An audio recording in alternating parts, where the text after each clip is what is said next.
Hare Krishna. Om Namo Vasudevaya. Om Namo Bhagavate Vasudevaya. Om Namo Bhagavate Vasudevaya.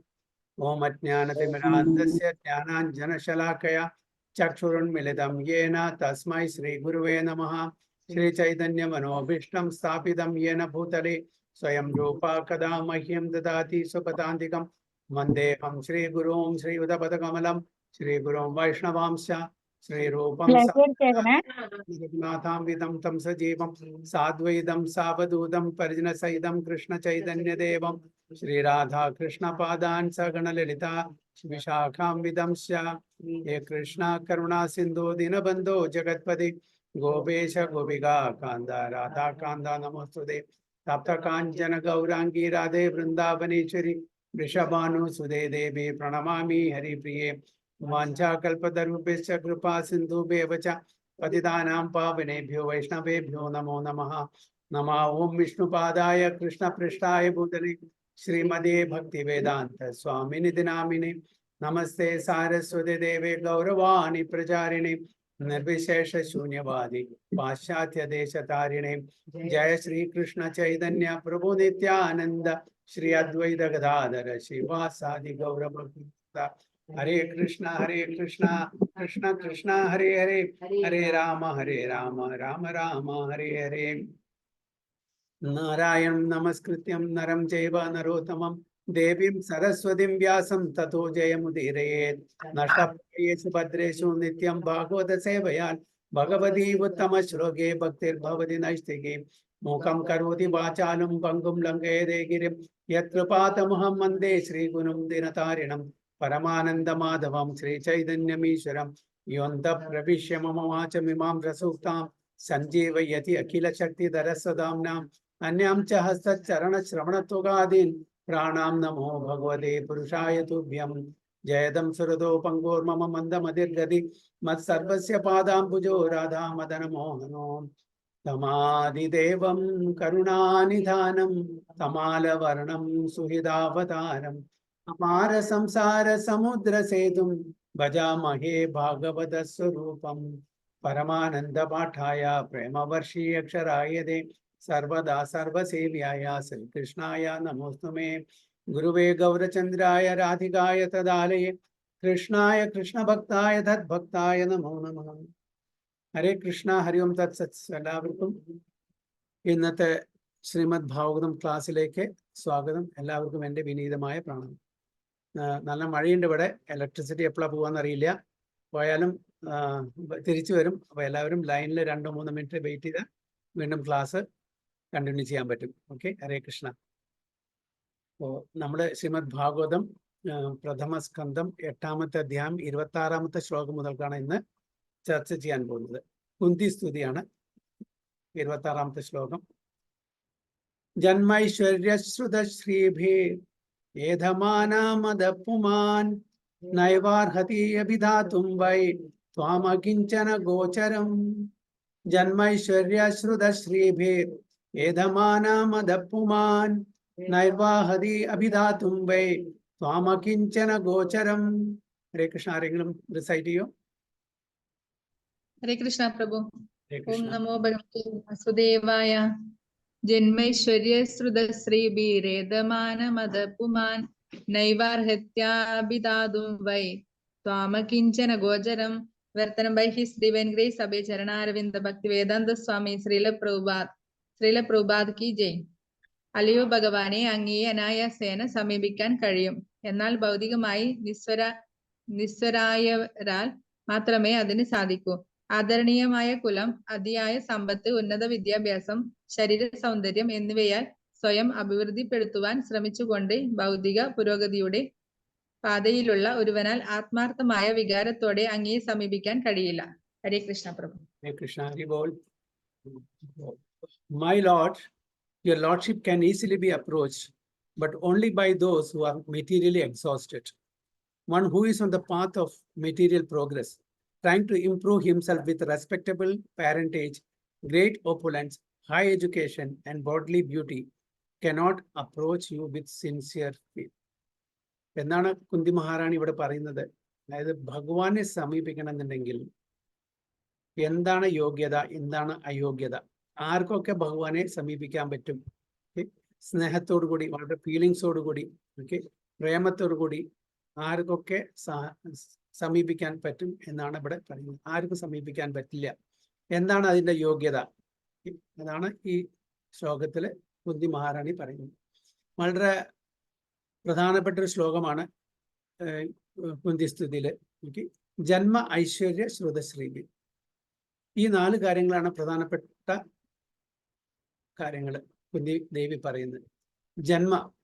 ജന്മം നമുക്കറിയാം, നമ്മൾ നല്ല തറവാട്ടിൽ ജനിച്ച ആളാന്ന് പറയില്ലേ, നല്ല കുലത്തില്, കുലമഹിമ, വംശമഹിമ, തറവാട്, ഇതൊക്കെ പറയുന്നില്ലേ. അപ്പോൾ നല്ലൊരു ജന്മം കിട്ടിയാൽ, നല്ലൊരു പാരന്റേജ് കിട്ടിയാൽ, നല്ലൊരു കുലത്തിൽ ജന്മം കിട്ടിയാൽ അത് നല്ലതാണ്.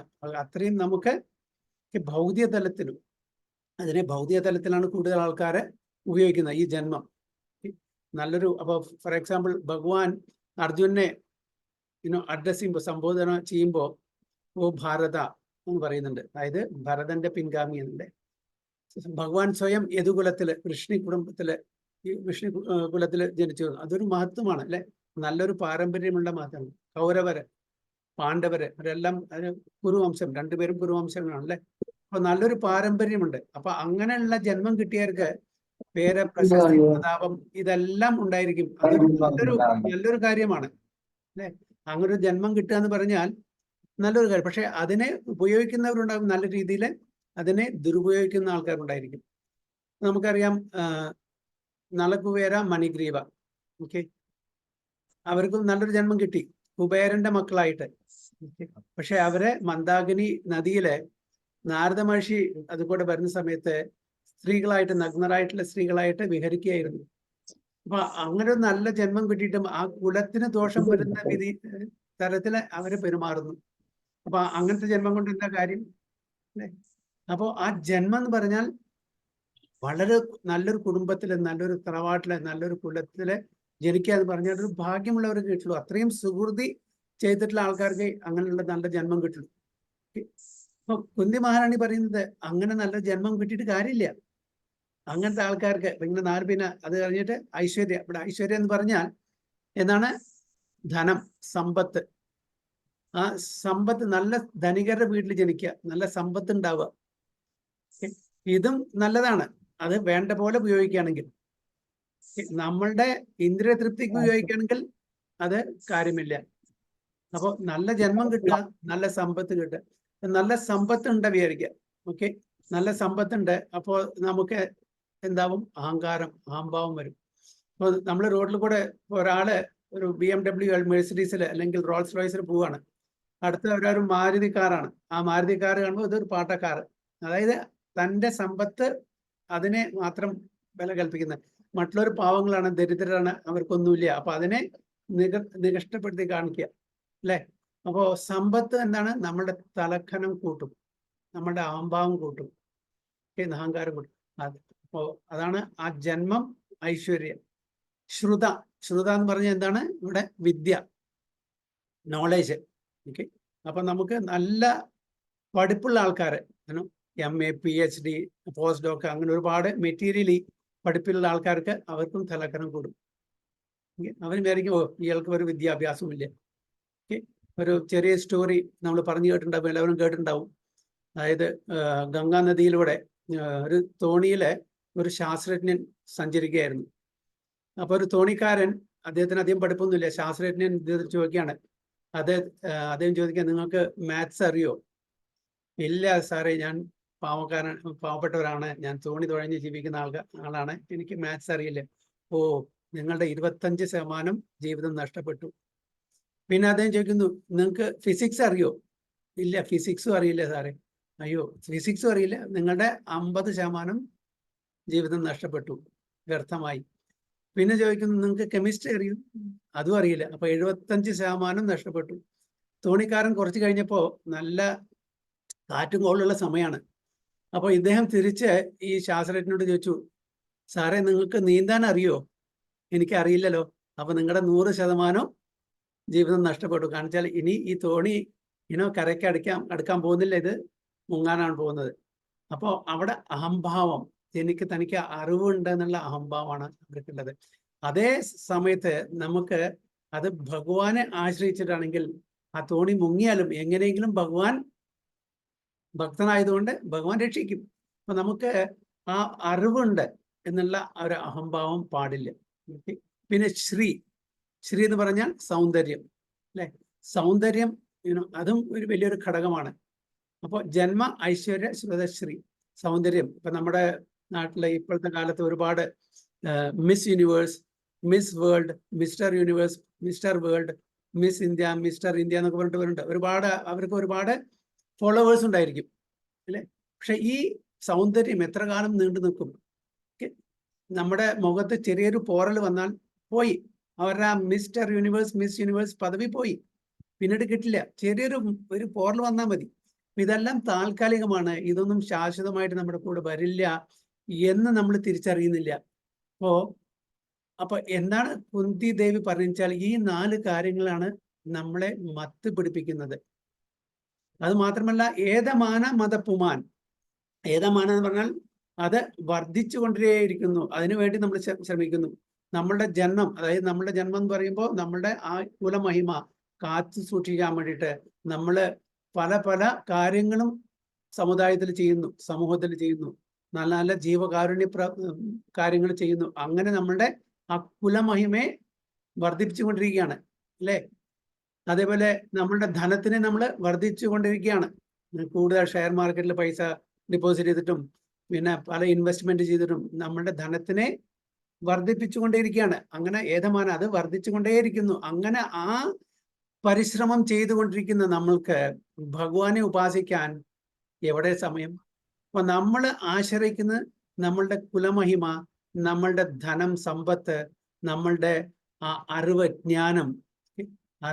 ഒരുപാട് സാഹിത്യകാരന്മാരുണ്ട്, അവരുടെ തലക്കണക്കും നമുക്കറിയാം. ഓക്കെ, അപ്പോൾ അവർക്കും അതായത് ആ അറിവിൻ്റെ കാര്യത്തില് ഭയങ്കര ഒരു പ്രൗഡ് അല്ലെങ്കിൽ അഹങ്കാരം, അഹംഭാവം കണ്ടിരുന്നു. അതേപോലെ ഞാൻ പറഞ്ഞ പോലെ സൗന്ദര്യം. ഇതെല്ലാം എന്താണ്, നമുക്ക് ഒരു വിഘ്നമായിട്ട് തീരുന്നു ഭഗവാനെ ഉപാസിക്കാൻ വേണ്ടിയിട്ട്. മതം, മത്ത് പിടിക്കാന്ന് പറയുന്നില്ലേ, പിന്നെ പൈസ കൊണ്ട് മത്ത് പിടിച്ചു. നമ്മള് മദ്യം കഴിച്ചിട്ട് മത്ത് പിടിക്കുന്ന ആൾക്കാരുണ്ട്. പക്ഷേ ഇവിടെ എന്താണ്, ഈ ഓപ്പുലൻസസ്, ഈ ഐശ്വര്യങ്ങളെ കൊണ്ട് നമുക്ക് മത്ത് പിടിച്ചു. അങ്ങനത്തെ ഒരു വ്യക്തിക്ക് ഭഗവാനെ പ്രാർത്ഥിക്കാനോ ഉപാസിക്കാനോ പറ്റില്ല. എങ്ങനെ? നൈവാർഹതി അഭിധാതും വൈ, അവർക്ക് യോഗ്യതയില്ല. അർഹതി എന്ന് പറഞ്ഞാൽ യോഗ്യത, അതായത് ഭഗവാനെ സമീപിക്കാൻ. എങ്ങനെ സമീപിക്കാൻ? അഭിധാതും വൈ, അതായത് ഫീലിങ്സോട് കൂടിയിട്ട് ഭഗവാനെ സമീപിക്കാനുള്ള അർഹത അവർക്കില്ല, യോഗ്യത ഇല്ല. കാരണം അങ്ങനത്തെ ആൾക്കാർ കൂടുതൽ അവരുടെ ഭൗതിക തലത്തിലുള്ള ഐശ്വര്യങ്ങളെ വളർത്തിക്കൊണ്ടുവരാൻ വേണ്ടിയിട്ട് ശ്രമിക്കുന്ന ആൾക്കാരാണ്. അപ്പോ ഫീലിങ്സോട് കൂടിയിട്ട്, വളരെ സ്നേഹത്തോട് കൂടിയിട്ട്, വളരെ പ്രേമത്തോട് കൂടിയിട്ട് എക്സ്ക്ലൂസീവ്ലി ഭഗവാനെ ഉപാസിക്കാനുള്ള ആ യോഗ്യത അവർക്ക് ഉണ്ടാവില്ല. കാരണം അവർ ഈ ഐശ്വര്യങ്ങളെ കൊണ്ട് മത്ത് പിടിച്ച് ജീവിക്കുന്ന ആൾക്കാരാണ്. പിന്നെ ആർക്കാണ് ഭഗവാനെ വളരെ ഈസി ആയിട്ട് സമീപിക്കാൻ പറ്റുക? ത്വാം അകിഞ്ചന ഗോചരം, അത് അങ്ങയെ അകിഞ്ചന, കിഞ്ചിത്, കിഞ്ചന പറഞ്ഞാൽ വളരെ കുറച്ച്, അകിഞ്ചന ഒട്ടുമില്ലാത്ത ആൾക്കാർ, യാതൊരു പൊസഷനും ഇല്ലാത്ത ആൾക്കാർ, യാതൊന്നും ഇല്ലാത്ത ആൾക്കാർക്ക്, അതായത് ദരിദ്രമായിട്ടുള്ള ആൾക്കാർക്ക്, ഇതൊന്നുമില്ല, ഐശ്വര്യങ്ങളില്ല, അതായത് ധനമില്ല, കുലമഹിമയില്ല, വിദ്യാഭ്യാസമില്ല, സൗന്ദര്യമില്ല, ഇവർക്ക് ഭഗവാനെ സമീപിക്കാൻ ഈസിയാണ്. പക്ഷേ നമ്മൾ നോക്കേണ്ടത്, അതായത് ഈ ഐശ്വര്യങ്ങളെല്ലാം ഉള്ളത് നമ്മളുടെ യോഗ്യതയാണോ? ഈ ഐശ്വര്യങ്ങളെല്ലാം ഉണ്ട്, നമുക്കുണ്ട്, നല്ല ജന്മമുണ്ട്, ധനമുണ്ട്, അറിവ്, നോളജ് ഉണ്ട്, അതേപോലെ സൗന്ദര്യമുണ്ട്. ഇത് എല്ലാം നമുക്ക് തികഞ്ഞുണ്ട്. ഇത് നമ്മുടെ അയോഗ്യതയാണോ? അല്ല, ഇത് അയോഗ്യതയായിട്ട് കണക്കാൻ പറ്റില്ല. പിന്നെ ഇത് ഇല്ലാത്തവർക്ക് യോഗ്യതയാണോ? ഇതൊന്നും ഇല്ലാത്തവർക്ക് യോഗ്യതയല്ല. പക്ഷെ എന്താണ് കുന്തി മഹാറാണി പറഞ്ഞത്? ഇതെല്ലാം ഒരു വിഘ്നമാണ് നമ്മളുടെ ഭഗവാന്റെ ഉപാസനയിൽ. അത് വിഘ്നം ആവാൻ പാടില്ല എന്ന് പറയുന്നത്. ഇത് മത്ത് പിടിക്കും, ഇതെല്ലാം ഉണ്ട്. ഇതില്ലാത്തവർക്കോ? അവർക്ക് യോഗ്യതയുണ്ടോ? അവർക്കും അഹങ്കാരമുണ്ട്. ഇല്ലാത്തവര് ഇപ്പൊ ഫോർ എക്സാമ്പിൾ നമ്മുടെ ചില സ്ഥലത്തൊക്കെ ബോംബെയിലൊക്കെ ഞാൻ കണ്ടിട്ടുണ്ട്. അതായത് ഭിക്ഷക്കാര് ഒരു ഏരിയ, അത് അവരുടെ ഏരിയ ആണ്. അന്ന് മറ്റുള്ള സ്ഥലത്തു നിന്ന് ഒരു ഭിക്ഷക്കാരൻ ഈ ഏരിയയിൽ വന്നാൽ അവർ അവിടുന്ന് അടിച്ചോടിക്കും. ഇത് എൻ്റെ ഏരിയ, എൻ്റെ ജുറിസ്ഡിക്ഷൻ, ഒന്നുമില്ല. അവർക്ക് തല തായ്ക്കാൻ ഒരു കൂരയും ബോഡിയില്ല, നമുക്ക് ശരിക്കും ഡ്രസ് ചെയ്യാൻ ഇതില്ല. പക്ഷേ എങ്കിലും അവരുടെ അഹങ്കാരം, ഈ ഏരിയ എൻ്റേതാണ്, ഒന്നുമില്ല, പാവങ്ങളാണ്, ദരിദ്രരാണ്, എങ്കിലും അവരുടെ ഒരു അഹംഭാവം, ഇത് ഏരിയ എൻ്റെയാണ്, ആരും മറ്റുള്ള ആൾക്കാരെ ഇവിടെ വന്ന് ഭിക്ഷ യാചിക്കാൻ പാടില്ല. അപ്പൊ ഉള്ളത് അയോഗ്യതയല്ല, ഇല്ലാത്തത് യോഗ്യതയല്ല. പിന്നെ എന്താണ് ഉണ്ടെങ്കിലും ശരി ഇല്ലെങ്കിലും ശരി, നമുക്ക് ഭഗവാനെ വളരെ സ്നേഹത്തോട് കൂടിയിട്ട്, വളരെ പ്രേമത്തോട് കൂടിയിട്ട്, വളരെ ഫീലിംഗോട് കൂടിയിട്ട് നമ്മുടെ ഭഗവാനെ പ്രാർത്ഥിക്കണം, ഉപാസിക്കണം എന്നാണ് പറയുന്നത്. അപ്പൊ അത് ഏതൊരു വ്യക്തിക്കാണ് ഭഗവാനെ സ്നേഹത്തോടു കൂടി, പ്രേമത്തോടു കൂടി, വളരെ ഫീലിങ്സോടു കൂടി പ്രാർത്ഥിക്കാൻ പറ്റാത്തത്, അവർക്ക് പണം ഉണ്ടെങ്കിലും ഇല്ലെങ്കിലും, നല്ല ജന്മം ഉണ്ടെങ്കിലും ഇല്ലെങ്കിലും, അറിവ് ഉണ്ടെങ്കിലും ഇല്ലെങ്കിലും, സൗന്ദര്യം ഉണ്ടെങ്കിലും ഇല്ലെങ്കിലും, അവർക്ക് അഹങ്കാരം ഉണ്ട് എന്നാണ് അർത്ഥം.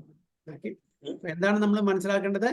അതൊരു ഏതൊരു വ്യക്തിക്കാണ് ഭഗവാനെ സ്നേഹത്തോടെ, വളരെ ഫീലിങ്സോടുകൂടി പ്രാർത്ഥിക്കാൻ, ഉപാസിക്കാൻ പറ്റാത്തത്, അവർക്ക് പണമുണ്ടെങ്കിലും ഇല്ലെങ്കിലും, അതായത് നല്ലൊരു വിദ്യാഭ്യാസം ഉണ്ടെങ്കിലും ഇല്ലെങ്കിലും, സൗന്ദര്യം ഉണ്ടെങ്കിലും ഇല്ലെങ്കിലും, കുലമഹിമ ഉണ്ടെങ്കിലും ഇല്ലെങ്കിലും, അവർക്ക് അഹങ്കാരമുണ്ട് എന്നാണ് നമ്മൾ മനസ്സിലാക്കേണ്ടത്.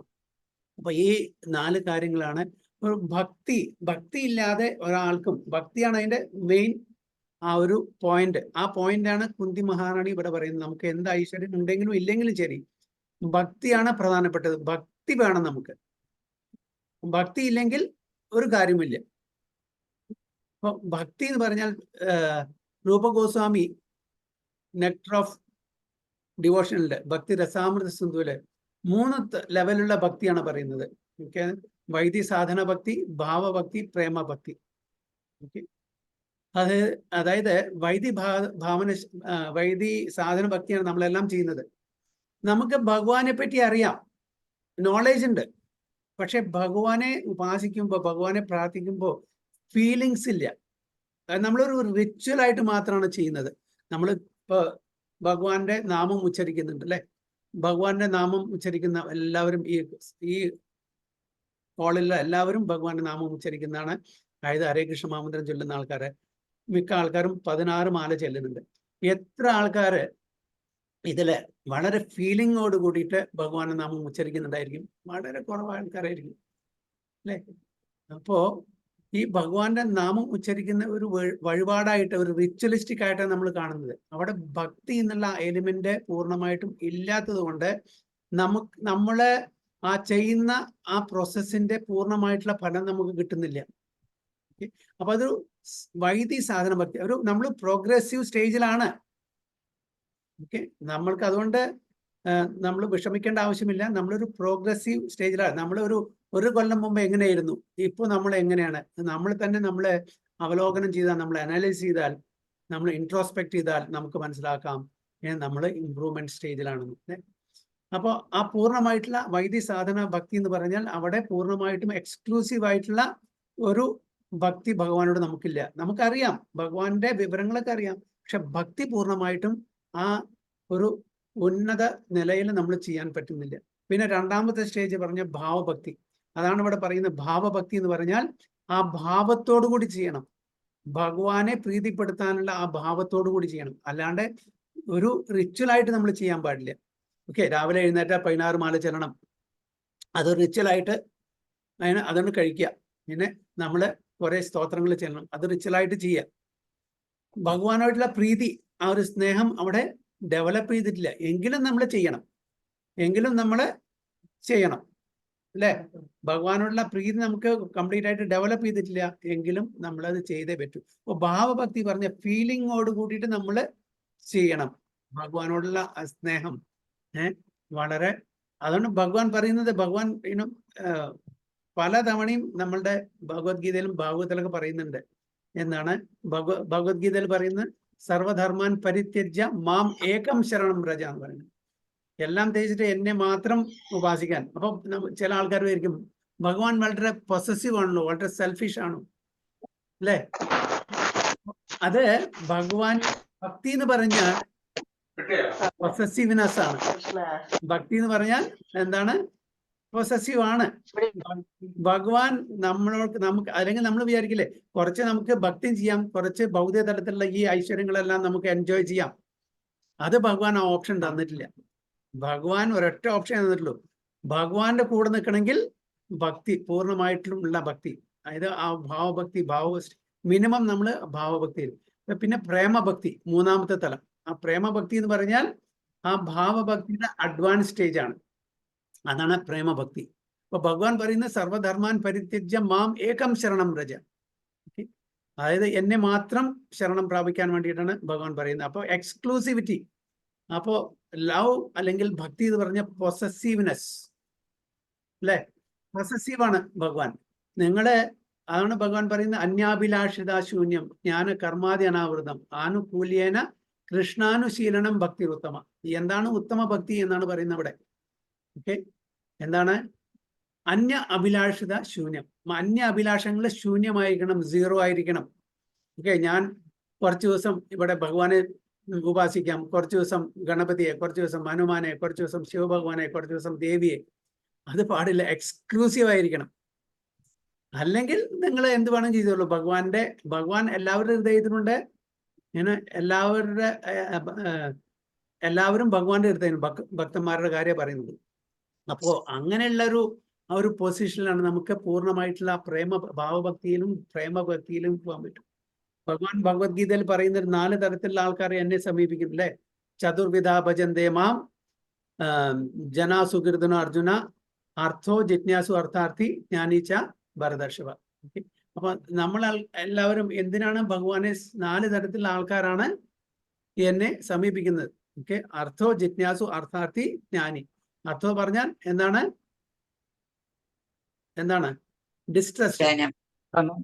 ഡിസ്ട്രസ് ആയിട്ടുള്ള ആൾക്കാർ, എന്തെങ്കിലും അസുഖമുണ്ട്, എന്തെങ്കിലും പ്രശ്നങ്ങളുണ്ട്, എന്തെങ്കിലും ക്ലേശങ്ങളുണ്ട്, അങ്ങനത്തെ ആൾക്കാർ. ജിജ്ഞാസു പറഞ്ഞാൽ അറിയാൻ വേണ്ടി, ഞാൻ ആരാണ്, ഭഗവാൻ ആരാണ്, ഞാനും ഭഗവാനും തമ്മിലുള്ള ബന്ധം എന്താണ്, ഇതെങ്ങനെ പുനഃസ്ഥാപിക്കാം എന്നീ പ്രോസസ്സൊക്കെ അറിയാൻ ആഗ്രഹിക്കുന്ന ആൾക്കാരാണ് ജിജ്ഞാസു. പിന്നെ അർത്ഥാർത്ഥി, ധനം, സമ്പത്ത്, ഐശ്വര്യം ഇതെല്ലാം വേണം എന്ന് ആഗ്രഹിക്കുന്ന ആൾക്കാർ. പിന്നെ ജ്ഞാനികൾ, അതായത് ശരിക്കും അറിവുള്ള ആൾക്കാർ. അറിവുള്ള ആൾക്കാർ ഭഗവാനെ മാത്രമേ ഉപാസിക്കുള്ളൂ. അവർ ഈ ഭൗതിക ലോകത്തിലെ ഇടപെടില്ല. കാരണം ഭൗതിക ലോകം, അവിടെ ഐശ്വര്യങ്ങൾ നമ്മൾ ആസ്വദിക്കാൻ പോയാൽ തീർച്ചയായിട്ടും നമ്മളെ ഇവിടെ ബന്ധിപ്പിക്കും, നമ്മളെ വീണ്ടും വീണ്ടും ബന്ധിപ്പിക്കും. നമുക്ക് വീണ്ടും ജനനം മരണം ഈ പ്രക്രിയ കൂടെ കടന്നു പോകേണ്ടി വരും. അപ്പോൾ കുന്തി മഹാറാണി വളരെ നല്ലൊരു പോയിന്റാണ് ഇവിടെ പറയുന്നത്. എന്താണ് ആ പോയിന്റ് വെച്ചാൽ, നമ്മൾക്ക് ഇത് ഉണ്ടായാലും ശരി ഇല്ലെങ്കിലും ശരി ഭക്തിയാണ് പ്രധാനപ്പെട്ട എലിമെന്റ്. ആ ഭക്തി ഉണ്ടെങ്കിൽ ഈ കാര്യങ്ങൾ എത്ര തന്നെ ഉണ്ടായാലും ശരി ഇല്ലെങ്കിലും ശരി നമുക്ക് ഭഗവാനെ പ്രാപിക്കാൻ പറ്റും. ഒരുപാട് ഉദാഹരണങ്ങളുണ്ട് നമ്മുടെ ഇതിലല്ലേ. ഇതെല്ലാം ഉള്ള ആൾക്കാരുണ്ട്. ഓക്കെ, പ്രഹ്ലാദ് മഹാരാജിന് എന്താ കുലമഹിമ ഉണ്ടായിരുന്നില്ലേ? ഉണ്ടായിരുന്നു, അല്ലേ? സമ്പത്ത് ഉണ്ടായിരുന്നില്ലേ? ഉണ്ടായിരുന്നു. സൗന്ദര്യം ഉണ്ടായിരുന്നു. പിന്നെ നോളജ് ഉണ്ടായിരുന്നു.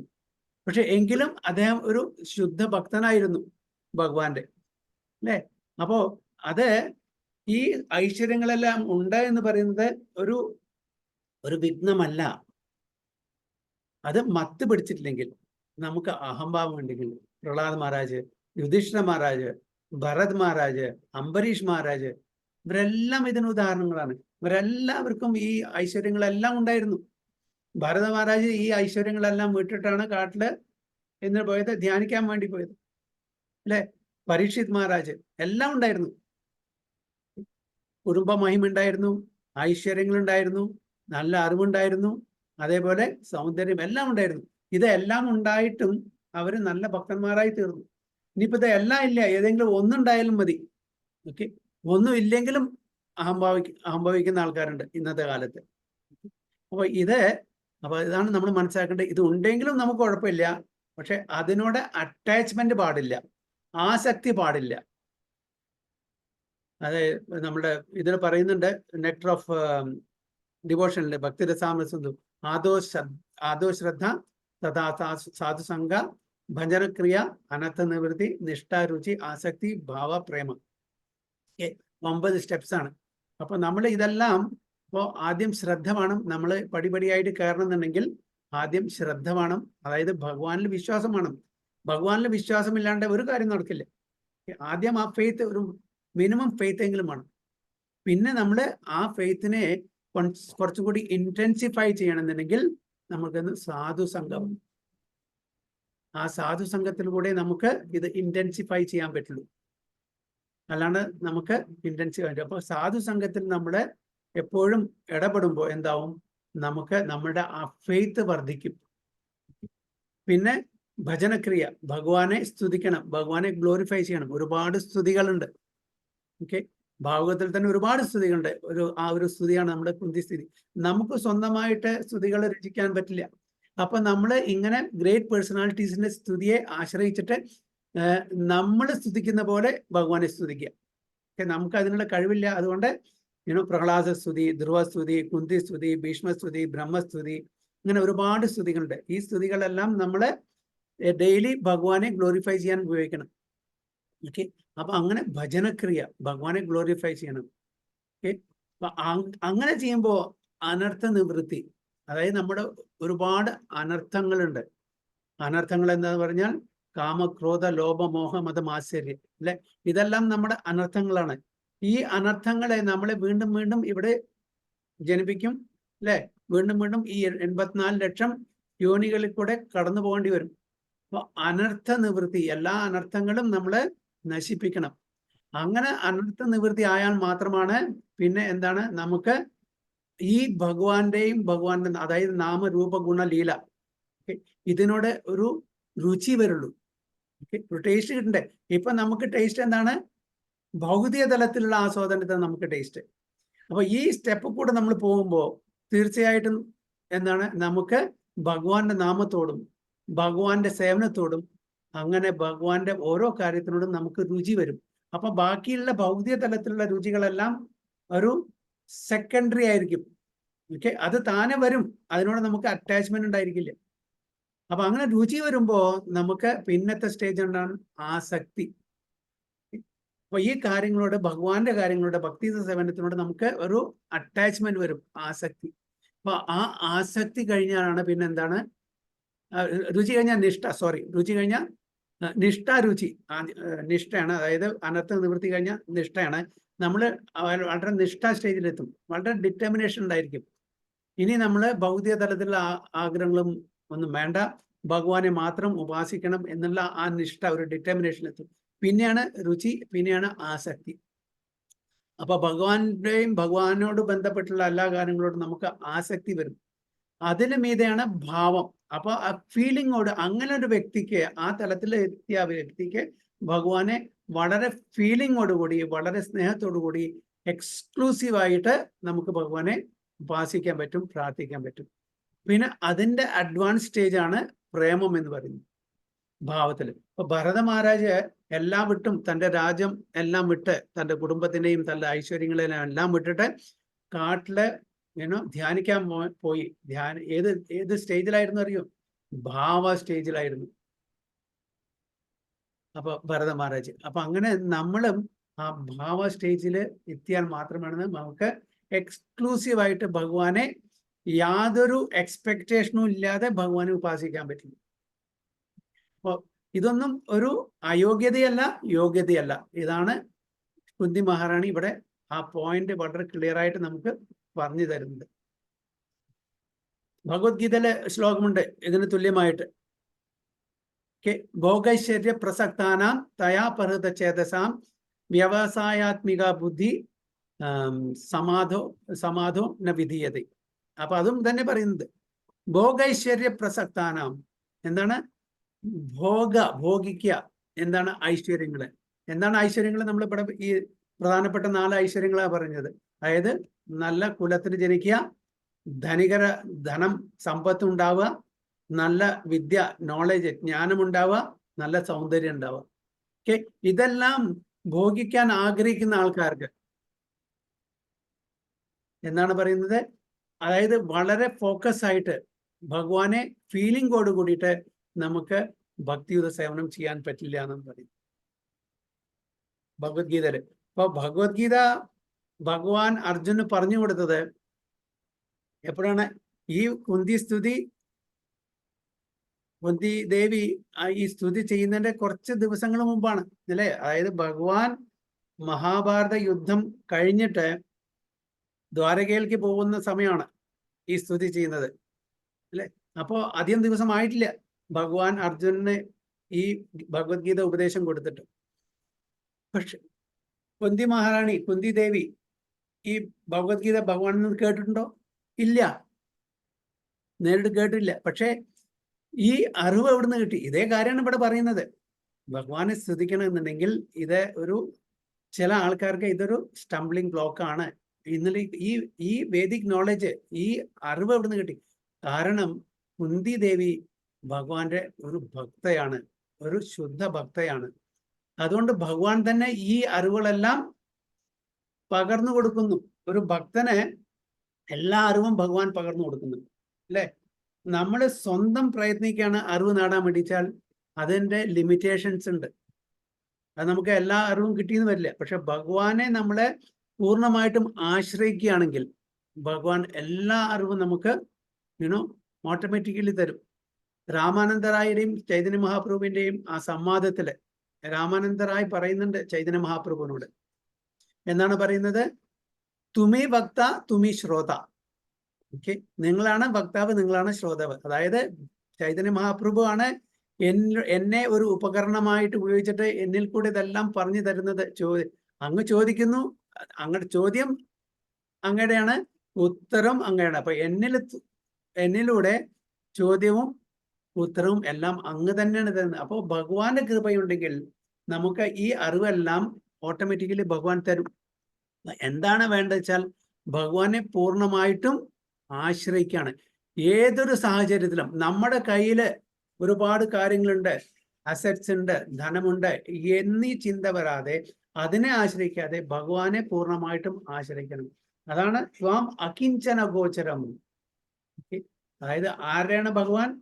അതായത് ഈ ഐശ്വര്യങ്ങളെല്ലാം ഉണ്ട് എന്നിട്ടും എനിക്ക് ഒന്നുമില്ല എന്നുള്ള ആ വിനമ്രതയോട് കൂടിയിട്ട് വിചാരിക്കുന്ന ആൾക്കാരെ, ചിന്തിക്കുന്ന ആൾക്കാരെയാണ് ഭഗവാൻ.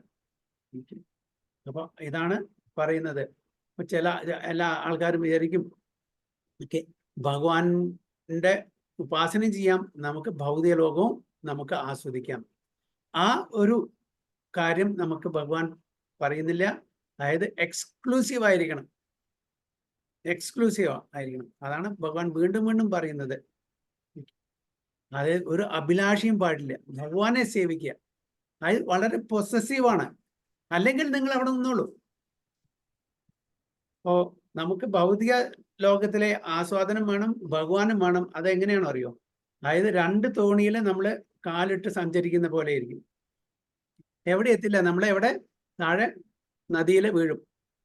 അപ്പൊ അതുകൊണ്ട് കുന്തി മഹാറാണി പറയുന്ന ഈ കാര്യം വളരെ വളരെ വളരെ ഇമ്പോർട്ടൻ്റ് ആയിട്ടുള്ള ഒരു കാര്യമാണ്. നമ്മളത് അത്രയും വായിച്ച്, എസ്പെഷ്യലി നമ്മളുടെ സീനിയർ ഡിവോട്ടീസിൻ്റെയും ആചാര്യന്മാരുടെയും അവരുടെ വ്യാഖ്യാനം വായിക്കുമ്പോൾ ഇതിൻ്റെ ഇൻഡെപ്ത് മീനിങ് നമുക്ക് മനസ്സിലാകും. ഭഗവാൻ തന്നെ പറയുന്നുണ്ടല്ലോ ഭഗവത്ഗീതയില്, പ്രകൃതേ ക്രിയമാണാനി ഗുണൈ കർമാണി സർവസ അഹങ്കാര വിമൂഢാത്മാ കർത്താഹം ഇതി മന്യതേ.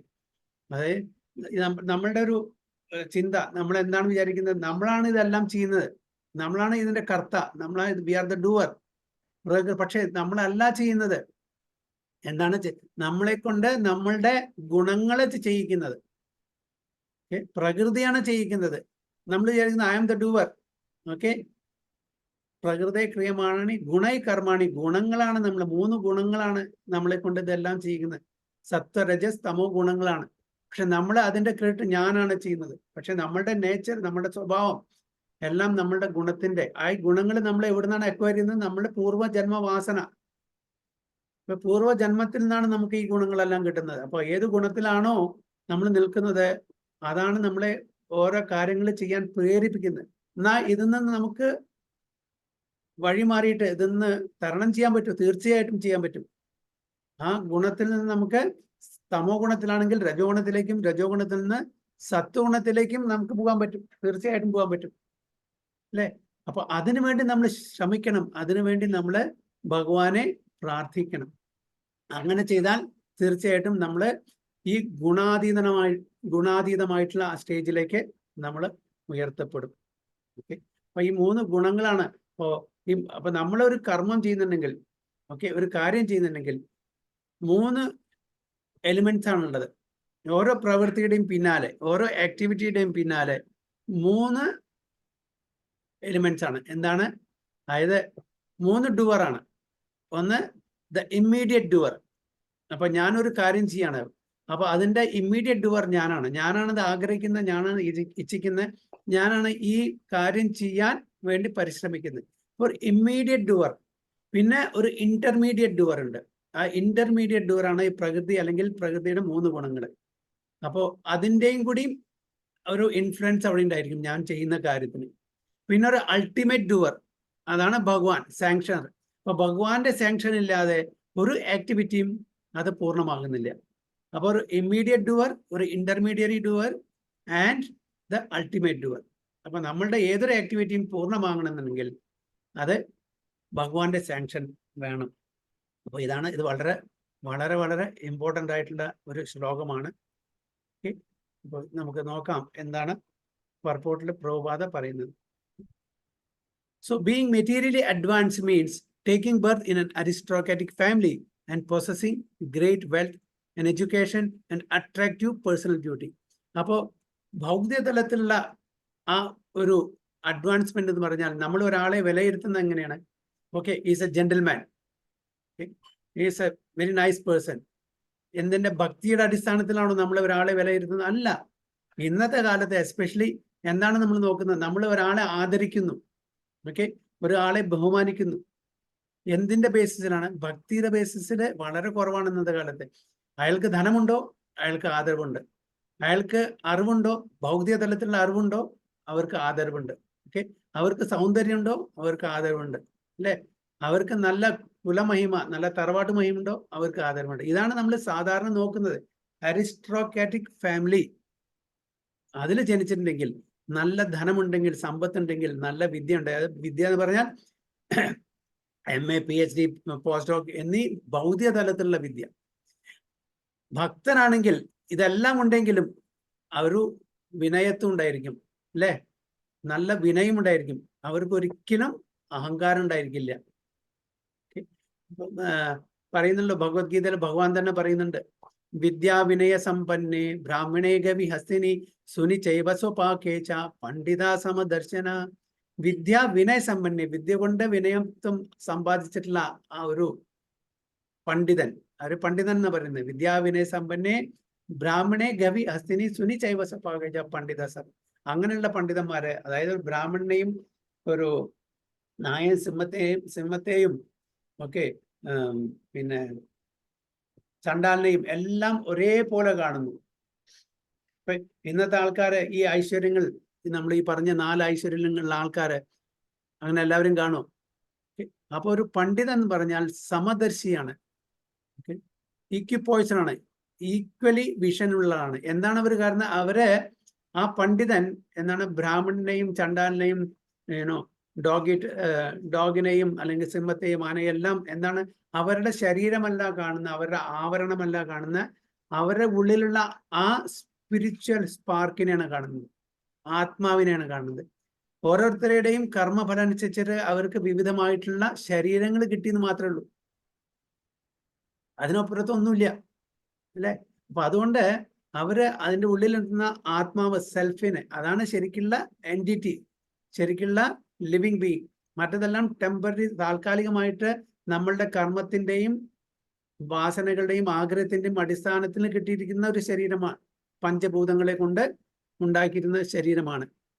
അപ്പോൾ ഇവിടെ പറയുന്ന being materially advance means taking birth in an aristocratic family and possessing great wealth in education and attractive personal beauty. അപ്പോൾ ഇതാണ് നമ്മളുടെ ഭൗതിക തലത്തിലുള്ള ആ ഒരു ചിന്ത, ഒരു നിഗമനം അല്ലെങ്കിൽ ഒരു opinion. All materialistic men are mad after possessing all these material opulences and this is known as the advancement of materials. ഇപ്പൊ മെറ്റീരിയൽ സിവിലൈസേഷൻ എന്ന് പറഞ്ഞാൽ ഇതെല്ലാം ഉണ്ടായിരിക്കണം. ഇതുണ്ടെങ്കിൽ അതാണ് മെറ്റീരിയൽ സിവിലൈസേഷൻ. അപ്പൊ അവരെ നമ്മൾ ആദരിക്കും. അവർ എത്ര കറപ്റ്റായിട്ട്, നല്ല ധനികനാണ്, നല്ല സൗന്ദര്യമാണ്, അവർക്ക് മെറ്റീരിയൽ എഡ്യൂക്കേഷൻ ഉണ്ടെങ്കിൽ അവരെ എത്ര കറപ്റ്റഡ് ആയിരിക്കാനും ശരി, അല്ലെങ്കിൽ അവരെ എത്ര ചീത്ത സ്വഭാവമുള്ള ആൾക്കാരും ശരി, അവർക്ക് സൊസൈറ്റിയിലെ സ്ഥാനം മാനമുണ്ട്. ഭക്തിയല്ല അവിടെ. But the result is that by possessing all these material assets, one becomes artificially puffed up, intoxicated by such temporary possession. Prabhat വളരെ ക്ലിയർ ആയിട്ട് പറയുന്നത് അത് മിക്ക സമയത്തും ഇതെല്ലാം ഉള്ള ആൾക്കാർക്ക്, ഈ ഐശ്വര്യങ്ങളെല്ലാം ഉള്ള ആൾക്കാരെ ആർട്ടിഫിഷ്യലി പഫ്ഡ് അപ്പ്, അവർക്ക് ഭയങ്കരമായിട്ടുള്ളൊരു അഹംഭാവം ഉണ്ടായും, അഹങ്കാരം ഉണ്ടാവും. ഞാൻ ധനികനാണ്, ഞാൻ സുന്ദരനാണ്, ഞാൻ സുന്ദരിയാണ്, എനിക്ക് നല്ല അറിവുണ്ട്, ഓക്കെ, എനിക്ക് കുലമഹിമയുണ്ട്. ഇതെല്ലാം അവരെ മത്ത് പിടിപ്പിക്കും. ആണ് intoxicated by such temporary possession. അവർ മറക്കുകയാണ് അതിൻ്റെ സത്യാവസ്ഥ. എന്താണ് സത്യാവസ്ഥ? അതായത് ഇതെല്ലാം താൽക്കാലികമാണ്. ഓക്കെ, കുറച്ച് ദിവസം, കുറച്ച് മാസം, കുറച്ച് വർഷം, അല്ലേ? ഞാൻ പറഞ്ഞില്ല ബ്യൂട്ടിയുടെ കാര്യം. ഓക്കെ, എത്ര നല്ല സുന്ദരിയായാലും സുന്ദരനും ശരി, ചെറിയൊരു പോറലേറ്റാൽ കംപ്ലീറ്റ് പോയി, അവർ ഔട്ട് ഓഫ് മാർക്കറ്റായി. ഓക്കെ, അപ്പൊ ഈ കൊല്ലം മിസ് യൂണിവേഴ്സ് ആയി, ഓക്കെ, നല്ല സൗന്ദര്യം. ഓക്കെ, അടുത്ത കൊല്ലം അവർക്ക് അത് വീണ്ടും കിട്ടില്ല. കാരണം വെച്ചാൽ അവരുടെ ബ്യൂട്ടി പോയി, ഫേഡ്സ് അവേ. അപ്പോൾ അങ്ങനെ മത്ത് പിടിക്കുന്നത് ആൾക്കാർ ഇത് മറന്നു പോവാണ്. ഇതെല്ലാം ടെമ്പററി ആണ്. ഈ ശരീരം നശിക്കുന്നതോടുകൂടി ഇതെല്ലാം പോവും. ഇതൊന്നും നമുക്ക് കൊണ്ടുപോകാൻ പറ്റില്ല. എന്താണ് നമുക്ക് പെർമനന്റ് ആയിട്ട് എപ്പോഴും ശാശ്വതമായിട്ട് നിൽക്കുന്നത്? ഭക്തി മാത്രമാണ് എന്നുള്ള കാര്യം മറക്കുന്നു. Consequently, such materially puffed up persons are incapable of uttering the holy name of the Lord by addressing him feelingly. ഇതാണ് കുന്തിദേവി പറയുന്നത്. അങ്ങനത്തെ ആൾക്കാർക്ക് വളരെ ഫീലിങ്സോട് കൂടിയിട്ട്, ഓക്കെ, വളരെ ഫീലിങ്സോട്, വളരെ സ്നേഹത്തോടു കൂടി, എക്സ്ക്ലൂസിവിറ്റിയോട് കൂടിയിട്ട് ഭഗവാനെ സമീപിക്കാൻ പറ്റില്ല, ഭഗവാനെ പ്രാർത്ഥിക്കാനോ ഉപാസിക്കാനോ പറ്റില്ല എന്നാണ് പറയുന്നത്. Oh Govinda, oh Krishna, it is said in the shastras that by once uttering the holy name of the Lord, the sinner gets rid of a quantity of sins that is unable to commit. Okay, അതായത് ശാസ്ത്രങ്ങളുടെ ഇങ്ങനെ പ്രതിപാദിച്ചിട്ടുണ്ട്.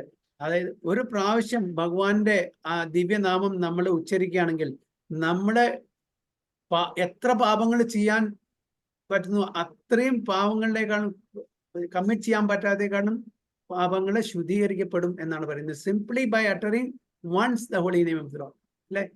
അപ്പോ നമ്മൾ ചില സമയത്ത് നമ്മളെ ഇങ്ങനെയുള്ള ഐശ്വര്യങ്ങളെല്ലാം ആസ്വദിക്കുന്നുണ്ടെങ്കിലും കൂടിയിട്ട് ചില സമയത്ത് നമുക്കും ഇങ്ങനെ ചില സിറ്റുവേഷൻ വരും, അല്ലെ? ഇപ്പോൾ ഫോർ എക്സാമ്പിൾ നമ്മളെല്ലാം ഫ്ലൈറ്റിൽ ട്രാവൽ ചെയ്യുന്ന ആൾക്കാരാണ്, പല സ്ഥലത്തും പോയിട്ടുണ്ടാവും. ഇപ്പോൾ അവിടെ air hostess crew members announce ചെയ്യാണ്, ഇപ്പോൾ വെതർ അത്ര നല്ലതല്ല, ടർമോയിലാണ്, ഓക്കെ, അപ്പോൾ അതുകൊണ്ട് ഒരുപാട് ടർബുലൻസ് ഉണ്ട്, അതുകൊണ്ട് ഈ പ്ലെയിനിൻ്റെ യാത്ര അത്ര സുഖകരമായിരിക്കില്ല, ഏത് സമയത്തും ഇത് ക്രാഷ് ചെയ്യാം, അങ്ങനെയുള്ള ഒരു സിറ്റുവേഷനാണ് ഇപ്പോൾ നമ്മൾ പോകുന്നതെന്ന് പറഞ്ഞാൽ ആ സമയത്ത് കുറച്ചെങ്കിലും വിശ്വാസമുള്ള ആൾക്കാർ, ഭക്തന്മാരെ എന്താണ്, അപ്പൊ നമ്മൾ നരസിംഹ സ്തുതിയും അല്ലെങ്കിൽ ഹരേ കൃഷ്ണ മന്ത്രം വളരെ ഇന്റൻസിറ്റിയോടുകൂടി നമ്മൾ പ്രാർത്ഥിക്കും, അല്ലെ? അങ്ങനെ പ്രാർത്ഥിക്കുന്ന ആ സമയത്ത് നമ്മളുടെ ആ ഇന്റൻസിറ്റി, ആ ഒരു ഫോക്കസ് സാധാരണ ചെയ്യുന്ന സമയത്ത് കിട്ടില്ല. കാരണം അറിയാം, നമുക്ക് വേറെ ആരെയും ആശ്രയിക്കാൻ പറ്റില്ല. നമ്മളുടെ എത്ര പണം ഉണ്ടെങ്കിലും ശരി, എത്ര അറിവുണ്ടെങ്കിലും ശരി, ആ സമയത്ത് ഇറ്റ്സ് എ കലാമിറ്റി. ആ സമയത്ത് നമുക്ക് ആരെ ആശ്രയിക്കാൻ പറ്റൂ? ഭഗവാനെ മാത്രമേ ആശ്രയിക്കാൻ പറ്റൂ. അപ്പൊ ആ സമയത്ത്, അങ്ങനെ ഒരു സമയത്ത്, അതായത് ക്രാഷ് ചെയ്യാൻ പോകുന്നു എന്നുള്ള ഒരു ആ മെസ്സേജ് കിട്ടുന്ന സമയത്ത് നമ്മൾ അത്രയും തീവ്രമായിട്ട് നമ്മൾ ഭഗവാന്റെ നാമങ്ങൾ ഉച്ചരിക്കും. ഒരിക്കലും അങ്ങനെ നമ്മൾ സാധാരണ സമയത്ത് ഭഗവാന്റെ നാമങ്ങൾ ചൊല്ലാൻ പറ്റില്ല. അതാണ്. അപ്പൊ അതുകൊണ്ട് നമ്മൾ ആശ്രയിക്കേണ്ടത് നമ്മളുടെ ഈ ഐശ്വര്യങ്ങളെല്ലാം, ഇതെല്ലാം വന്നോട്ടെ, ഉണ്ടായിക്കോട്ടെ, ഓക്കെ, അതുകൊണ്ട് നമ്മൾ അഹങ്കരിക്കാൻ പാടില്ല. നമ്മൾ പൂർണ്ണമായിട്ടും ആശ്രയിക്കേണ്ടത് ഭഗവാനെ മാത്രമാണ്. അപ്പൊ അതാണ് oh Govinda, oh Krishna, it is said in the shastras that by once uttering the holy name of the Lord, the sinner gets rid of a quantity of sins that is unable to commit. Such is the power of uttering the holy name of the Lord. ശിക്ഷാശകത്തിലെ പറഞ്ഞിട്ടുണ്ടല്ലേ, നാം നാം അകാരി ബഹുദ നിജ സർവശക്തിസ്. അപ്പൊ ഭഗവാന്റെ holy നെയിമിലെ ദിവ്യനാമത്തിലെ എല്ലാ പൊട്ടൻസിയും അതിൽ invest ചെയ്തിട്ടുണ്ട്. അപ്പൊ ഭഗവാനും തമ്മിൽ യാതൊരു അന്തരമില്ല. അപ്പൊ അതുകൊണ്ട് ഭഗവാന്റെ നാമം, ആ ദിവ്യനാമം നമ്മൾ ഒരു പ്രാവശ്യം ഉച്ചരിച്ചാൽ മതി, വിത്ത് ഫീലിംഗ്. അതാണ് അവിടെ കാര്യം, വിത്ത് ഫീലിംഗ്. ഓക്കെ, അത് അത്രയും ഫീലിങ്ങോടുകൂടി നമ്മൾ ഭഗവാന്റെ നാമം ഉച്ചരിക്കുമ്പോൾ ഭഗവാൻ അത്രയും നമുക്ക് ആ ദയവ്, നമ്മുടെ മേഴ്സി കാണിക്കും എന്നാണ് പറയുന്നത്. So there is not the least exaggeration of the statement. അതായത് ഒരു ഒട്ടും അതിശയോക്തി ഇല്ല ഈ സ്റ്റേറ്റ്മെന്റ്. ഭഗവാന്റെ നാമം, ദിവ്യനാമം ഒരു പ്രാവശ്യമെങ്കിലും അത്രയും ഫീലിങ്ങോടുകൂടി നമ്മൾ പ്രാർത്ഥിക്കുകയാണെങ്കിൽ, പ്രഭുപാദോട് ഡിസൈപ്പിൾസ് ചോദിക്കുന്നുണ്ട്, ഓക്കെ, അതായത് നമ്മൾ പെർഫെക്റ്റ് ആവാൻ എത്ര സമയം പിടിക്കും? അപ്പൊ പ്രഭുപാദ വളരെ ഗ്രേവായിട്ട് ആൻസർ പറയാണ്, 1 minute, 1 minute, ഒറ്റ മിനിറ്റ് മതി നമ്മൾ പെർഫെക്റ്റ് സ്റ്റേജിൽ എത്താൻ വേണ്ടി. കാരണം വെച്ചാൽ അത്രയും ഫീലിങ്ങോട് കൂടിയിട്ട്, അത്രയും ഫോക്കസോട് കൂടിയിട്ട് നമ്മൾ ഭഗവാന്റെ നാമം ഉച്ചരിക്കാൻ 1 minute മതി എന്ന് പറയുന്നത്. എന്നിട്ട് പ്രഭുപാദ അതിനൊരു ഉദാഹരണമായിട്ട് കട്വാങ്ക മഹാരാജിന്റെ കാര്യമാണ് പറയുന്നത്. കട്വാങ്ക മഹാരാജന് ഒരു മുഹൂർത്തം ഉണ്ടായിരുന്നുള്ളൂ. ആ മുഹൂർത്തത്തിൽ അത്രയും ഇന്റൻസിറ്റിയോടുകൂടി ആ കട്വാങ്ക മഹാരാജ് ഭഗവാനെ ഉപാസിച്ചപ്പോ, പ്രാർത്ഥിച്ചപ്പോ കട്വാങ്ക മഹാരാജന് ദിവ്യധാമം, അതായത് ഭഗവാന്റെ ധാമം കിട്ടിയെന്നാണ് പറയുന്നത്. അപ്പോ അത്രയേ ഉള്ളൂ. ഇതെല്ലാം നമ്മൾ ചെയ്യുന്ന ഈ പ്രിപ്പറേഷൻ എല്ലാം എന്തിനാണ്? അവസാനം ഈ ഭഗവാന്റെ എക്സ്ക്ലൂസീവ് ആയിട്ട് നമ്മൾ ഭഗവാനെ ഉപാസിക്കാൻ വേണ്ടിയിട്ടുണ്ട്. ഇതെല്ലാം പറ്റും, നമുക്ക് എന്തായിക്കോട്ടെ, പക്ഷെ ഇതിനൊന്നും ഇമ്പോർട്ടൻസ് കൊടുക്കാൻ പാടില്ല. അത് വരും പോകും. നമ്മളുടെ കർമ്മത്തിന്റെ അനുസരിച്ചിട്ട് നമ്മൾ ചിലപ്പോൾ ധനം സമ്പാദിക്കും, ചിലപ്പോൾ പേരും പ്രശസ്തി ഉണ്ടാവും, പ്രതാപവും ഒക്കെ ഉണ്ടായിരിക്കും. അതൊന്നും നമ്മൾ കാര്യമാക്കാൻ പാടില്ല. അത് വന്നും പോയിക്കൊണ്ടിരിക്കട്ടെ. നമുക്ക് വേണ്ടത് ഭഗവാന്റെ ഭക്തിയാണ്. ആ ഭക്തിയിൽ ഉറച്ചു വിശ്വസിക്കുക. അല്ലെങ്കിൽ ഭഗവാൻ വേറൊരു ഓപ്ഷൻ തന്നിട്ടുണ്ട്. എന്താണ് വേറൊരു ഓപ്ഷൻ? മായയുടെ കീഴിൽ നിൽക്കുക. ഭഗവാന്റെ മായയിൽ നിൽക്കണോ, അതായത് മഹാമായയിൽ നിൽക്കണോ, അതോ യോഗമായയിൽ നിൽക്കണോ? ഈ ഓപ്ഷൻ. അപ്പൊ നമ്മൾ എന്താണ്, രണ്ടിലും നിൽക്കണം എന്ന് പറയാൻ പറ്റില്ല. എനിക്ക് മഹാമായും വേണം, യോഗമായും വേണമെന്ന് പറയാൻ പറ്റില്ല. ഏതെങ്കിലും നമുക്ക് ചൂസ് ചെയ്യാം. മഹാമായമാണെങ്കിൽ ഓക്കെ, സോ ബി ഇറ്റ്, തഥാസ്തു. യോഗമായമാണെങ്കിൽ ഭഗവാന്റെ ഇന്റൽ പൊട്ടൻസിയാണ്, ഭഗവാൻ നമ്മളെ നിയന്ത്രിക്കും. അപ്പൊ ഭഗവാനെ പൂർണ്ണമായിട്ടും നമ്മൾ ആശ്രയിക്കുകയാണെങ്കിൽ ആരാണ് നമ്മളെ നിയന്ത്രിക്കുക? നമ്മളായിരിക്കില്ല.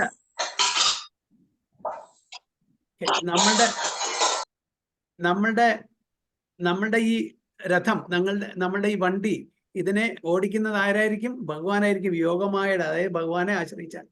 നേരെ മറിച്ച് മഹാമായ, അതായത് ഈ ഭൗതിക ലോകത്തിൽ നാം ആസ്വദിക്കണം എന്നുള്ള ചിന്തയോടുകൂടി നമ്മൾ കാര്യങ്ങൾ ചെയ്യുകയാണെങ്കിൽ യെസ്, സോ ബി ഇറ്റ്, തഥാസ്തു. നിങ്ങളെ അവിടെ അടിച്ചു പൊളിച്ച് ആസ്വദിച്ച് എപ്പോഴാണോ എന്നെ പരിപൂർണമായിട്ടും ആശ്രയിക്കാൻ ആഗ്രഹിക്കുന്നത്, അപ്പോൾ എൻ്റെ അടുത്ത് വരൂ എന്ന് പറയും. അപ്പോൾ 2 ഓപ്ഷനേ ഉള്ളൂ. അതുകൊണ്ടാണ് നമ്മളെ തഥാസ്ഥ ശക്തിയിൽ ഭഗവാൻ വിട്ടിരിക്കുന്നത്. തഥാസ്ഥ ശക്തി എന്ന് പറഞ്ഞാൽ മാർജിനൽ പൊട്ടൻസി അല്ലേ? നിങ്ങൾക്ക് മഹാമായ, അതായത് ഭൗതിക ലോകത്തിൽ നിൽക്കാം, അല്ലെങ്കിൽ ആധ്യാത്മിക ലോകത്തിലേക്ക് വരാം. ഈ 2 ഓപ്ഷൻ. പ്ലെയിനില് ആദ്യം സഞ്ചരിച്ച ഒരാള് ചോദിച്ചു, അതായത് എയറോസ്ട്രെസ് വന്ന് ചോദിച്ചു, നിങ്ങൾക്ക് വെജിറ്റേറിയൻ വേണോ നോൺ വെജിറ്റേറിയൻ വേണോ? അപ്പൊ അയാൾ പറഞ്ഞു, ആദ്യമായിട്ട് ട്രാവൽ ചെയ്യാം, എനിക്ക് 2 തന്നോളൂ, വെജിറ്റേറിയനും തന്നോളൂ, നോൺ വെജിറ്റേറിയനും തന്നോളൂ. അതേപോലെ എനിക്ക് ഭൗതിക ലോകം ആസ്വദിക്കണം, ആധ്യാത്മിക ലോകം ആസ്വദിക്കണം എന്ന് പറയാൻ പറ്റില്ല. അതാണ് ഇവിടെ പറയുന്നത്. അപ്പൊ this is not the least exaggeration in the statement. ഒരിക്കലും ഇതൊരു അതിശയോക്തി അല്ല എന്നാണ് പറയുന്നത്.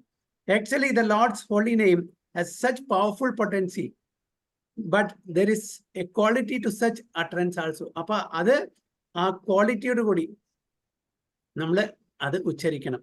അല്ലാണ്ട് ജസ്റ്റ് ഒരു ഫോർമാലിറ്റി വേണ്ടിയിട്ട് ഓക്കെ ഞാൻ 16 മാല എൻ്റെ സ്പിരിച്വൽ മാസ്റ്റർക്ക് ഞാൻ കമ്മിറ്റ് ചെയ്തിട്ടുണ്ട്. ഓക്കെ, 16 ക്വാളിറ്റി റൗണ്ട്സ് ആണ് പറഞ്ഞിരിക്കുന്നത്.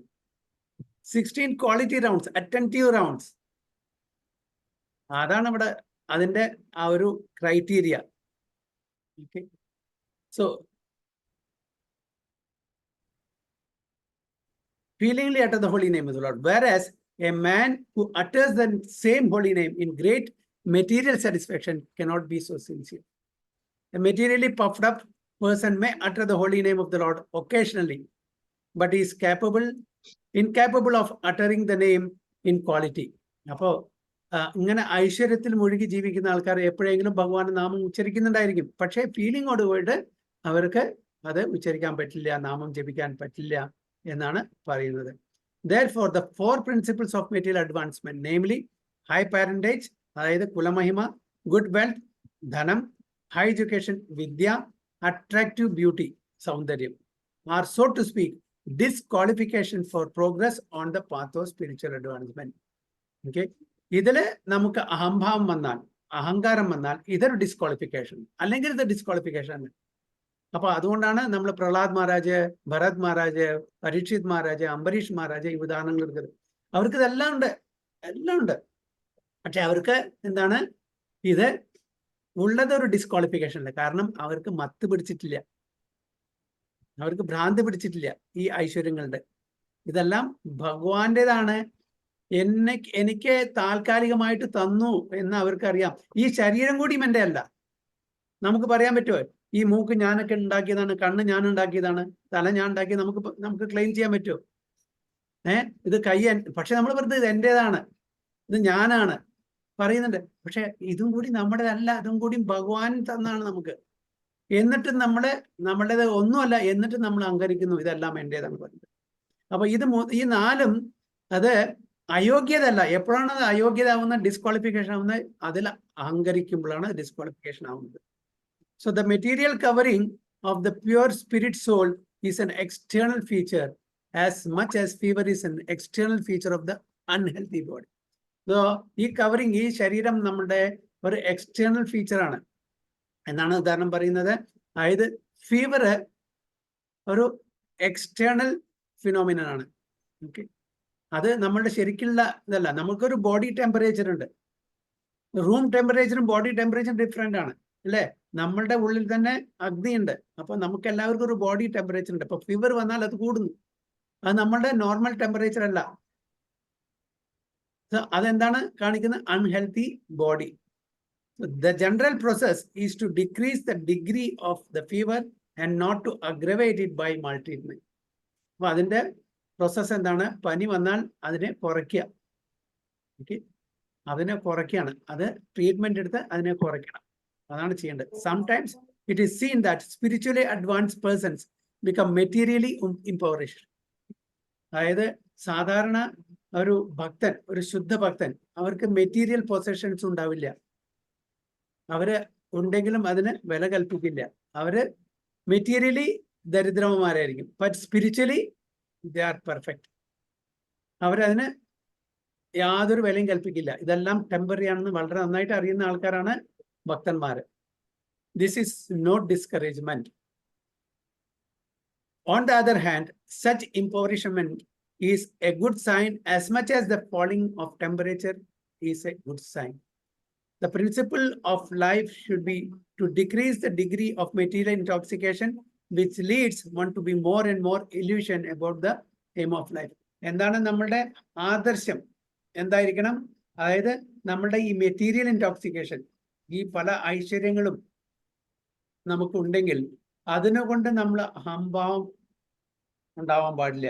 അത് കുറയ്ക്കുക, പതുക്കെ പതുക്കെ അത് കുറച്ച് ഇതെല്ലാം. അത് ഞാൻ പറഞ്ഞില്ലേ, ഒരു ഭക്തൻ എന്ന് പറഞ്ഞാൽ ഭക്തന് അണ്ടർസ്റ്റാൻഡിങ്ങും ഉണ്ട്, അതേപോലെ ആ പ്രയർ ചെയ്യുമ്പോൾ ഫീലിങ്സും ഉണ്ട്. നമ്മളെല്ലാം വൈദി സാധന ഭക്തി ചെയ്യുന്നതുകൊണ്ട് നമുക്ക് അണ്ടർസ്റ്റാൻഡിങ് ഉള്ളൂ, ഫീലിംഗ് വന്നിട്ടില്ല. ആ തലത്തിലേക്ക് നമ്മൾ ഉയരണം. ഫീലിങ്ങോട് കൂടിയിട്ട് നമ്മൾ പ്രാർത്ഥിക്കണം ഭഗവാനെ. സോ അതാണ് ഇവിടെ പറയുന്നത്. Grossly illusion persons are quite unfit for entrance into the kingdom of God. നമ്മളുടെ എല്ലാവരുടെയും ആഗ്രഹം, ലക്ഷ്യം എന്താണ്? ഈ ജന്മത്തിൽ തന്നെ നമുക്ക് ഭഗവാന്റെ ധാമിലേക്ക് പോകണം. അപ്പൊ ആ ഭഗവാന്റെ ധാമിലേക്ക് പോകണമെന്നുണ്ടെങ്കിൽ നമ്മൾ ഒന്നുകൊണ്ടും അഹങ്കരിക്കാൻ പാടില്ല. ഈ ശരീരം കൂടി നമ്മുടേതല്ല. ആ തലത്തിലേക്ക് അപ്പൊ അത് സ്പിരിച്വലി നമ്മൾ എത്രത്തോളം അഡ്വാൻസ് ആവുന്നു അത്രത്തോളം നമ്മളുടെ ഈ മെറ്റീരിയൽ പ്രോബ്ലംസ് എല്ലാം it will take A back seat. അതിന് നമ്മൾ പ്രാധാന്യം കൽപ്പിക്കില്ല. അപ്പോൾ അതാണ് ഈ കൃഷ്ണാവബോധത്തിൽ നമ്മളെ പഠിപ്പിക്കുന്നതും കുന്തി മഹാറാണി നമുക്ക് പറഞ്ഞു തരുന്നതാണ്. അപ്പൊ ഇത് അത്ര ഈസി ഒന്നല്ല, എങ്കിലും കൂടി നമുക്ക് റിപ്പൻറ്റ് ചെയ്യേണ്ട യാതൊരു ആവശ്യമില്ല, റിഗ്രറ്റ് ചെയ്യേണ്ട യാതൊരു ആവശ്യമില്ല. കാരണം we are on the right path. നമ്മൾ ഭക്തി മാർഗത്തിലാണ്. ഓക്കെ, കുറച്ച് സമയം എടുക്കുകയായിരിക്കാം, പക്ഷെ എങ്കിലും if not today tomorrow definitely will achieve. തീർച്ചയായിട്ടും നമ്മൾ ആ തലത്തിലേക്ക് ഉയരും. ഭഗവാന്റെ കൃപ കൊണ്ടും ഭക്തന്മാരുടെ കാരുണ്യം കൊണ്ടും തീർച്ചയായിട്ടും നമുക്ക് ഇമ്പ്രൂവ്മെന്റ് ഉണ്ടായിരിക്കും. നമുക്ക് ഈ പ്രശ്നങ്ങളിൽ നിന്നെല്ലാം നമുക്ക് കരകയറാൻ പറ്റും. അപ്പൊ നമ്മൾ റൈറ്റ് പാത്തിലാണ്. നമ്മൾ ശരിക്കുള്ള ഒരു ട്രെയിനാണ് ബോഡി ഇരിക്കുന്നത്. നമ്മൾ ഇടയിൽ ഇറങ്ങാതിരുന്നാൽ മതി. നമ്മൾ ഡെസ്റ്റിനേഷനിലേ ഇറങ്ങാൻ പാടും. അയ്യോ ഇത് ബുദ്ധിമുട്ടാണ്, ഈ സമൂഹത്തിൽ നമുക്ക് കൊണ്ടു നടക്കാൻ ബുദ്ധിമുട്ടാണ്, അവരെന്ത് വിചാരിക്കും, ഇവരെന്ത് വിചാരിക്കും എന്ന പല ആൾക്കാരും ഡിസ്കറേജ് ഉണ്ടായിരിക്കും. നമ്മുടെ കുടുംബത്തിൽ തന്നെ ആൾക്കാരുണ്ടായിരിക്കും, നമ്മുടെ ഫ്രണ്ട് സർക്കിളിലെ ആൾക്കാരുണ്ടായിരിക്കും. പല ആൾക്കാരും നമ്മളെ ഡിസ്കറേജ് ചെയ്യും. അങ്ങനെ ഒരു ഇത് വരുമ്പോൾ നമ്മളെ പതറാതെ നമ്മളുടെ ഈ യാത്ര കണ്ടിന്യൂ ചെയ്യണം. നമ്മൾ ഒരു സ്ഥലത്ത് നിന്ന് വണ്ടി കയറി, നമ്മുടെ ഡെസ്റ്റിനേഷൻ ഒരു എക്സ് ആണ്, അവിടെ എത്തിയിട്ട് നമ്മൾ ഇറങ്ങാൻ പാടുള്ളൂ. അതിന്റെ ഇടയിൽ എന്ത് തന്നെ ഡിസ്റ്റർബൻസ് വന്നാലും ശരി, ടെർമോയിൽ വന്നാലും ശരി, ടർബുലൻസ് വന്നാലും ശരി, അതിനൊന്നും വകവയ്ക്കാണ്ട് ഞാൻ എൻ്റെ യാത്ര തുടരും എന്ന് വിചാരിച്ച് നമ്മുടെ ഡെസ്റ്റിനേഷനിലെത്തണം. നമ്മുടെ ഡെസ്റ്റിനേഷൻ എന്ന് പറഞ്ഞാൽ അത് ആധ്യാത്മിക ലോകം, വൈകുണ്ഠ ലോകം, ഗോലോകം ഇതാണ്. അപ്പൊ അതിനു വേണ്ടിയിട്ടാണ് നമുക്ക് ഈ മനുഷ്യജന്മം ഭഗവാൻ തന്നിരിക്കുന്നത്. അപ്പോ ഇവിടെ കുന്തി മഹാറാണിയുടെ ഈ സ്തുതി വളരെ റിലവൻ്റ് ആണ്, നമുക്ക് എല്ലാവർക്കും വളരെ റിലവൻ്റ് ആണ്.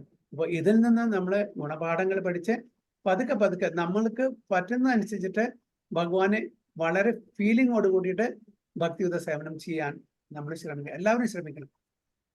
ഹരേ കൃഷ്ണ. ഇത്രയാണ്. അപ്പൊ അടുത്ത ഇതില് 27. വളരെ പ്രധാനപ്പെട്ട ഒരു ശ്ലോകമായതുകൊണ്ടാണ് ഇത്ര കൂടുതൽ ഇവിടെ ഡിസ്കസ് ചെയ്യാൻ പോയത്. പിന്നെ അടുത്ത ക്ലാസ്സുകൾക്ക് കൂടുതൽ ശ്ലോകങ്ങൾ എടുക്കാം. ഓക്കെ, ഹരേ കൃഷ്ണ. വാഞ്ചാകൽപതരുഭ്യശ്ച പതിതാനാം പാവനേഭ്യോ വൈഷ്ണവേഭ്യോ നമോ നമഃ. अनंत कोटि वैष्णव की जय, श्रील प्रभुपाद की जय, गुरु महाराज की जय, गो प्रेमानंद। सो